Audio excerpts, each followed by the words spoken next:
All right, hello juniors, it is Mr. Taurus again, and I am here to help you with figuring out this rhetorical triangle graphic organizer. So the instructions were, after you paraphrased Lincoln's speech on your own paper, then you are going to use those notes that you wrote yourself to fill out this graphic organizer. Okay, so a couple of things I wanted to go over with you to start, just so that we can make sure that we're all on the same page. Okay, so rhetorical triangle is where we figure out, or we analyze how the speaker gets their message to their audience.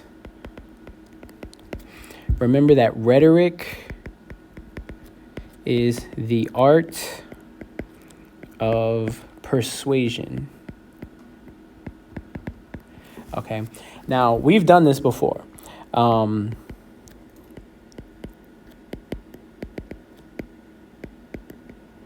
Now, last semester, we did this with the movie Blackfish, okay, about SeaWorld.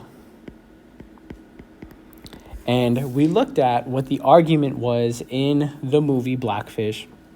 And we basically just kind of broke down the argument into different pieces to see, number one, what is the speaker saying? Number two, who are they saying it to? And what is their purpose? Now, there are a couple of other things that we went through as well. We went through the hurdles and jumping hurdles. We'll recap that in this video. But just want to let you know that this is not completely new to y'all, because we have done this before. Okay, so this one is going to be based off of Lincoln's second inaugural address. So whenever a president wins an election, they get sworn in, they take an oath, which is a promise. They make a promise to the country, and then they give a speech. The speech is called the inaugural address. Okay, so this is Lincoln's second one after winning the presidency the second time. The Civil War is almost over. It's pretty clear that the North is going to win. So this is the kind of the topic of Lincoln's second inaugural address. Okay, so you should have gone through and you should have paraphrased the inaugural address to get an idea for what Lincoln says. Okay, so what we're going to do here is I'm just going to go through the different parts of the rhetorical triangle just to kind of give you a review and give you some things to keep in mind as you go through this process of analyzing the speech. Okay, so the first thing that I want you guys to look at is the speaker. Okay, so the question is, who is creating this discourse? Discourse is going to be the speech. Okay, what is their persona or their point of view? And what are their qualifications? Okay, why should we listen to them? Okay, what is it about them that gives them the ability or gives us the ability to trust what they have to say? Okay, so the speaker for this one is obviously going to be Abraham Lincoln. Okay, so he is creating this discourse. His persona or his point of view, where is he coming from? Well, he is speaking from the persona of being the president of the United States. Whoop. Uh-oh.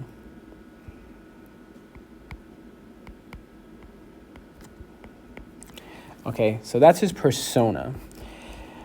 So why can we trust Lincoln? What is it about Lincoln that we can trust? Okay, so here qualifications.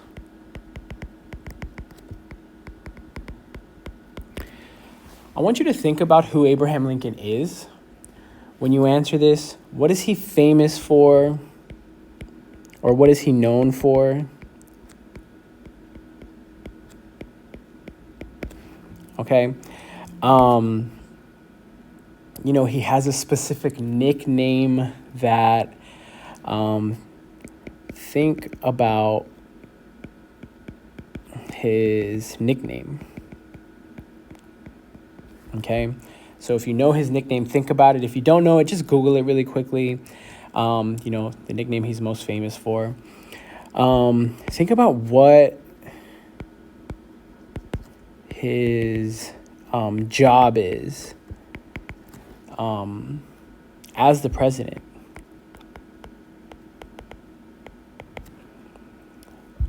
What is he responsible for?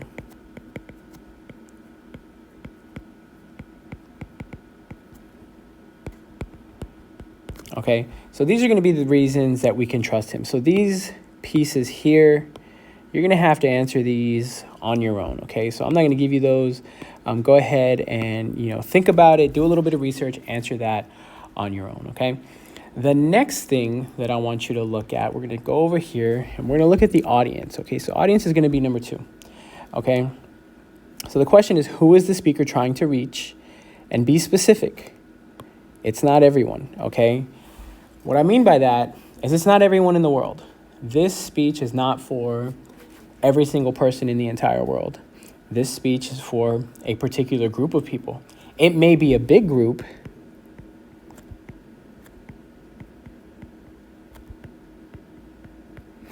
It may be multiple groups. But it's not everyone, okay? So to get that, you're going to have to go back and you're going to have to look at the first part of the speech. I will tell you that you can get that from the first part of the speech. You can also get it through the rest of your paraphrase. I really want you to think of 2 groups, okay? This is going to be the hint I'll give you.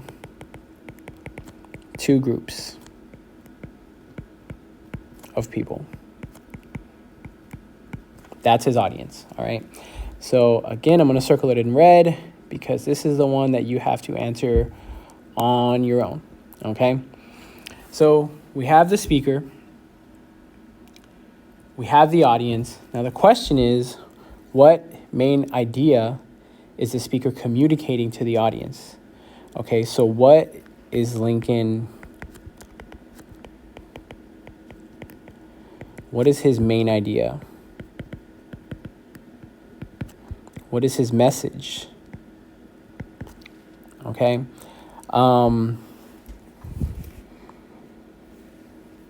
This can also be his thesis.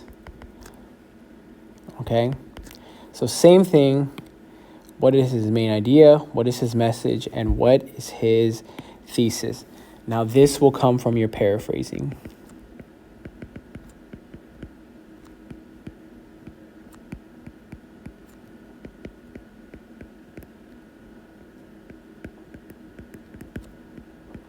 Okay, if you've done your paraphrasing, and I know that nobody's paraphrase is going to be perfect, okay, but if you've done your paraphrasing, then you should be able to understand and put together his message, okay? So put together his message, okay, in a complete sentence. All right. Okay, so knowing Lincoln's message, which is going to be the third thing, then we can think about their purpose, okay? So purpose is going to be here at the top. I'm going to do this fourth, and this is just the way that I kind of naturally do this as I go through, okay? What is his intended effect on the audience? Okay, so you have to know who the audience is, okay? You have to know what the message is. And you're gonna answer this question. What does Lincoln want his audience And I'm going to put audiences, because there's two, right, to do. Okay, so he wants his audience to do something. All right, you're going to answer that one on your own. That, again, is going to come from your paraphrase. Okay, if you understand what Lincoln is saying in the speech, if you've translated it into language you can understand, then you will know what Lincoln wants his audiences to do. Okay, so now, these are the last two things that we're going to be looking at for Lincoln's speech, okay? Number 4, the hurdles, okay? So remember that the speaker is trying to get a message to the audience, right? They're trying to get from this point to this point. However, in between the speaker and the audience are obstacles, okay? These are hurdles. And the speaker still wants to get this message to the audience. However, there are things in the way, okay? So we have to think about what stands in between the speaker and the audience that will prevent the audience from receiving the message and acting as intended, okay? So if there are two audiences, then we have to think about both, okay? So what is going to prevent one side from receiving Lincoln's message? And then what is going to prevent the other side from receiving Lincoln's message? The answer to that question may be the same, okay? There's a possibility that it can be, okay? I want you to think about the situation that the country is in.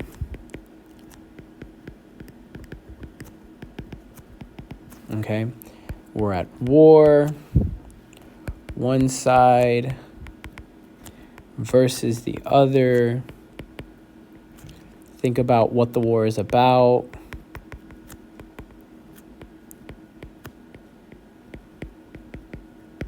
Okay, so as you answer this question, you're going to think about these things here.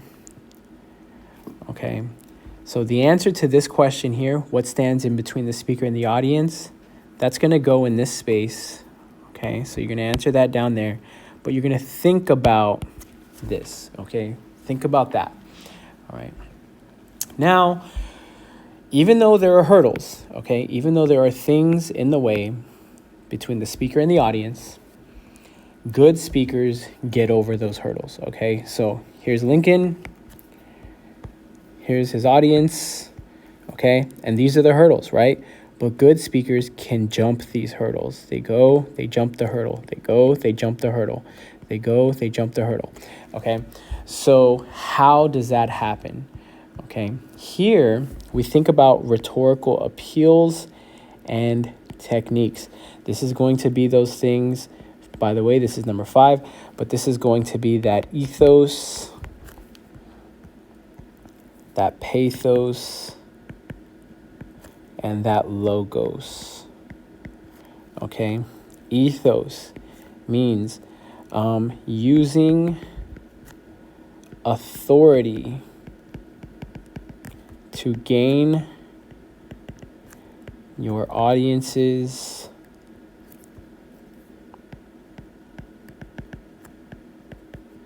trust. Okay, so what does Lincoln say in the speech that is an example of ethos? Also, ethos can be a result of who the speaker is. Okay, that is a possibility as well. It's not the only thing, but it can be. Okay, so mention that as well. Pathos is going to be appealing to the audience's emotions. And it's always a specific emotion.